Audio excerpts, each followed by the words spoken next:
अस्सलामुअलैकुम, welcome to my channel माँ बेटी फूड्स। आज हम बनाने वाले हैं वड़ा पाव।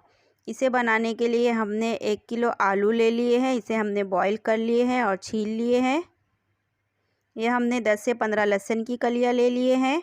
ये छोटी हैं इसीलिए हमने 10 से 15 लिए हैं। अगर आपकी लहसुन की कलियाँ बड़ी हैं तो आप 8 से 10 ले सकते हैं। और ये हमने 10 से 12 हरी मिर्चें ले लिए हैं। ये कम तीखी है इसीलिए हमने ज़्यादा लिए हैं। इसे हमें क्रश कर लेना है। ये हमने 1 चम्मच कूटा हुआ धनिया ले लिए हैं। आधा छोटा चम्मच से भी कम सौंफ ले लिए हैं। आधा छोटा चम्मच से भी कम राई। आधा चम्मच ज़ीरा। ये देखिए हमने लहसुन और मिर्ची को क्रश कर लिए हैं। आप चाहें तो बगैर पानी डाले इसे पीस सकते हैं। अब हमने एक पतीली गैस पे चढ़ा दिए हैं। उसमें हमने 1 चम्मच तेल डाल दिए हैं। इसे गर्म होने देना है। तेल गर्म होने के बाद अब हम इसमें राई और ज़ीरा डाल रहे हैं। इसे तड़कने देना है। उसके बाद हमने इसमें धनिया डाल दिए और सौंफ डाल दिए हैं। धनिया और सौंफ डालने के बाद हम इसमें कड़ी पत्ता डाल दिए हैं और कड़ी पत्ता डाल के हम इसमें क्रश किया हुआ लहसुन और मिर्ची डाल दिए हैं। इसे हमें लो फ्लेम पे 5 मिनट के लिए भून लेना है। ये देखिए हमने इसे 5 मिनट के लिए भून लिए हैं। अब हमने इसमें आधा चम्मच हल्दी पाउडर डाल दिए हैं और इसका कच्चापन ख़त्म होने तक हमें भून लेना है। हल्दी का कच्चापन ख़त्म हो गया है। अब हम इसमें स्वाद अनुसार नमक डाल रहे हैं। आप अपने स्वाद के अनुसार नमक डालिए। नमक मिक्स करने के बाद अब हम इसमें आलू को मैश करके डाल रहे हैं। तो देखिए हमने सारे आलू को मैश करके डाल लिए हैं। अब इसे हमें अच्छे से मिक्स कर लेना है।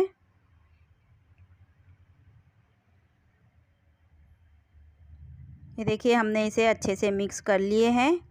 हमने फ्लेम को लो रखे हैं और अब हम इसमें खूब सारा हरा धनिया डाल रहे हैं। हरा धनिया डाल के इसे हमें अच्छे से मिक्स कर लेना है। और इसे मिक्स करके हम गैस को बंद कर देंगे। ये देखिए हमने इसे मिक्स करके गैस को बंद कर दिए हैं। अब हमें इसे ठंडा होने देना है।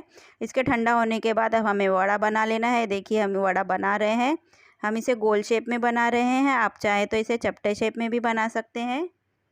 ये देखिए हमने सारे वड़े को बना के रेडी कर लिए हैं। अब हम इसे फ्राई करेंगे। वड़ा फ्राई करने के लिए हमें बनाना है बैटर, और बैटर बनाने के लिए हमने ये 2 प्याली बेसन ले लिए हैं। इसे हम छान के इस्तेमाल कर रहे हैं। अब हम इसमें आधा छोटा चम्मच हल्दी डाल दिए हैं। स्वाद अनुसार नमक आप अपने स्वाद के अनुसार डालिए। अब हमें इसका बैटर बना लेना है तो हम इसमें पानी डाल रहे हैं और इसे अच्छे से मिक्स कर लेंगे। इसका बैटर बना लेंगे और हमें जितनी पानी की ज़रूरत होगी हम उतना पानी डालेंगे। देखिए हमने इसका बैटर बना लिए हैं। हमें इसकी कंसिस्टेंसी इसी तरह की चाहिए और हमने इसमें सोडा नहीं डाले हैं। आप चाहे तो इसमें सोडा डाल सकते हैं। हमने एक कढ़ाई में तेल रख दिए हैं गरम होने के लिए। आप इसे गरम होने दीजिए। तेल गरम हो गया है। अब हमने एक वड़े को बैटर में डिप कर लिए हैं। अब हम उसे तेल में डाल देंगे। देखिए हमने एक बार में इतने वड़े डाल दिए हैं। अब हम इसे 1 मिनट के बाद पलट लेंगे। ये देखिए अब हम इसे पलट रहे हैं। इसी तरह पलटते पलटते हुए बेसन का कच्चापन ख़त्म होने तक हमें इसे फ्राई कर लेना है। ये देखिए हमारे सारे वड़े फ्राई हो गए हैं, रेडी हो गए हैं। अब हमें इसे निकाल लेना है। ये देखिए हमने इसे निकाल लिए हैं। इसी तरह हम सारे वड़े फ्राई कर लेंगे और इसे डिश आउट कर लेंगे। ये देखिए हमने वड़े को डिश आउट कर लिए हैं। हमारा वड़ा पाव रेडी है। बहुत ही मज़े के और टेस्टी बने हैं। आप इसे एक बार मेरे तरीके से ज़रूर ट्राई करिए। इंशाल्लाह आपको पसंद आएंगे। अब मुझे कमेंट्स करके बताइए आपको मेरे वड़े पाव की रेसिपी कैसी लगी। मेरे चैनल को ज़्यादा से ज़्यादा लाइक करिए, शेयर करिए, सब्सक्राइब करिए। बेल आइकन को प्रेस करिए ताकि मेरी आने वाली हर नई वीडियो आपको मिल सके। फिर मिलेंगे एक नए वीडियो में एक नई रेसिपी के साथ।